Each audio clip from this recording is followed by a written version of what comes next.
Teacher talking sports, what it does, what it do, how we live. And the Houston Rockets had a rather minute chance of reaching the play-in tournament recently, and that chance seemed to dwindle even further when Alperen Sengun went down with an ankle injury, and it was confirmed he would be out for the season. Well, did the Rockets fold? Far from it. And all they've been doing is winning since Sengun went down.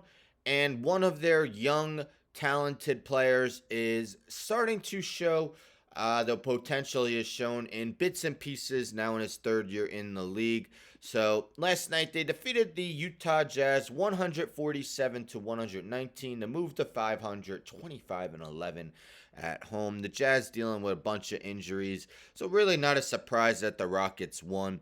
But Jalen Green has been on quite the tear. You see last night 15 of 22 from the field, 7 of 11 from deep, 4 for 4 from the free throw line, 41 points, a plus 31 in his 33 minutes. Quite the performance, and he's been having a bunch of those. So Sengun has missed each of the last 6 games, all wins for the Houston Rockets. And if we take a look at Jalen Green's numbers in those 6 games, he's shooting 53.2% from the field, 48.3% from the three-point line. Again, on quite the scorcher, 31.3 points per game, 7.3 rebounds. So he's been playing out of his mind and really getting the Rockets in contention for that 10th seed, which would get them in the playoffs. And as you see, thus far, Green's career has been shown, he's shown a lot of inefficiency scoring the ball. Even with this heater he's been on, still shooting just 42.6% from the field, 33.4% from three. Ton of three-point attempts during his career, and has been below average at his accuracy. But again, just, an awesome 6-game stretch. Last 5 games, you see 37, 26, 42, 26, and 41 points. And we look at the NBA standings. Again, the Rockets are 500 now.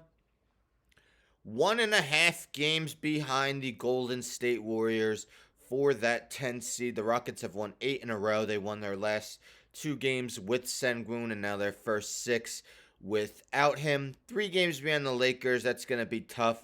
But the Warriors are there to possibly be passed. And wouldn't that be something if the Rockets get in the play-in and the Golden State Warriors do not? If we take a look at their remaining schedules, we have the Houston Rockets play tomorrow against the Portland Trail Blazers. Not a tough game. At OKC, at Utah, versus Dallas, at Minnesota, Golden State, big game there. Miami, at Dallas, versus Orlando, at Utah, at Portland, at Clippers. Some tough games, but 2 games against Portland and Utah, respectively.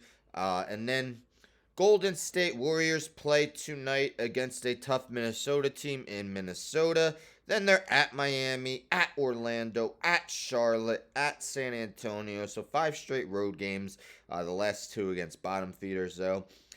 Versus Dallas, at Houston, at Dallas, versus Utah, at Lakers, at Portland, versus Pelicans, versus the Jazz. So they got the Jazz twice as well.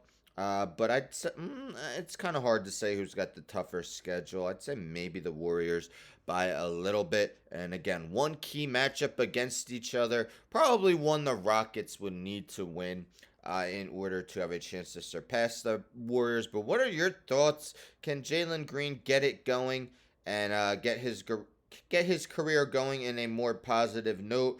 Not that he's been bad. Again, just inefficient. When he came into the league as the 2nd overall pick in the 2021 NBA draft, many believed that he could be one of the game's top scorers, and I mean the potential's still there, and he has definitely shown it in those last 6 games. Anyhow, don't forget to subscribe, tell a friend to tell a friend to tell a friend to subscribe, like the video, share the video, hit the bell for notifications. I'm